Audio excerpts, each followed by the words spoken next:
Aloha, it's Kiana, and here are today's top Hawaii headlines from the editors at the Honolulu Star-Advertiser. Also, mahalo to Longs Drugs Hawaii for sponsoring the show. Head on over to your neighborhood Longs Drugs for all your shopping needs. South Korea's military says North Korea has fired 2 short-range ballistic missiles into its eastern sea. It's apparently in protest of the United States sending major naval assets to South Korea in a show of force. South Korea did not immediately say how far the weapons flew. The launches came hours after South Korea's Navy reported nuclear-propelled U.S. submarine, the USS Annapolis, arrived at a port on Jeju Island.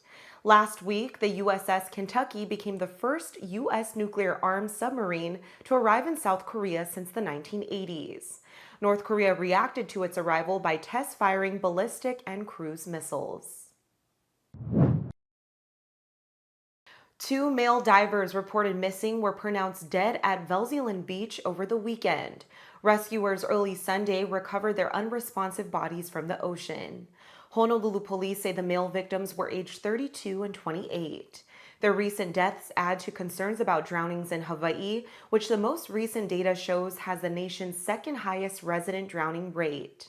State health data shows that from 2009 to 2018, ocean drowning was the leading cause of death from fatal injuries for visitors in Hawaii.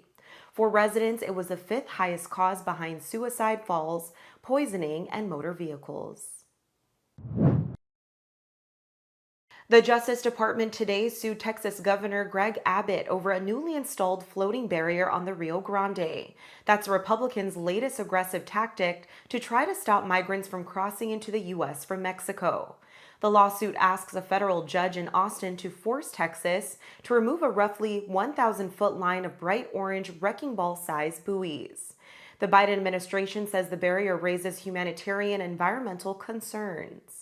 The buoys are the latest in Texas's border security operation that includes razor wire fencing, arresting migrants on trespassing charges, and sending busloads of asylum seekers to Democratic-led cities and other states.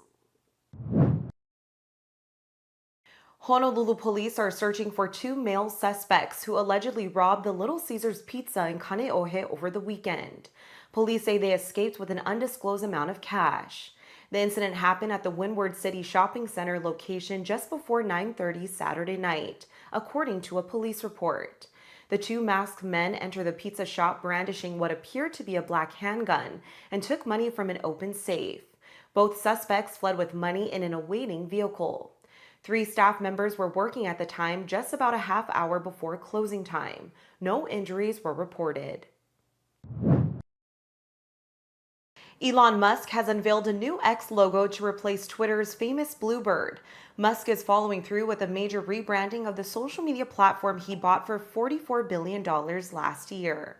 The X started appearing at the top of the desktop version of Twitter today, but the bird was still dominant across the smartphone app. After the rebranding, Musk says tweets would be called X's. It's yet another change that Musk has made since acquiring Twitter that has alienated users and turned off advertisers. That leaves the website vulnerable to new threats, including rival Meta's new text-based app, Threads. For more on these stories and all the latest headlines, subscribe to the Honolulu Star-Advertiser. Visit Hawaii's top source for breaking news online at staradvertiser.com and download the Star-Advertiser mobile app. Mahalo, have a great day, and we'll see you back here tomorrow.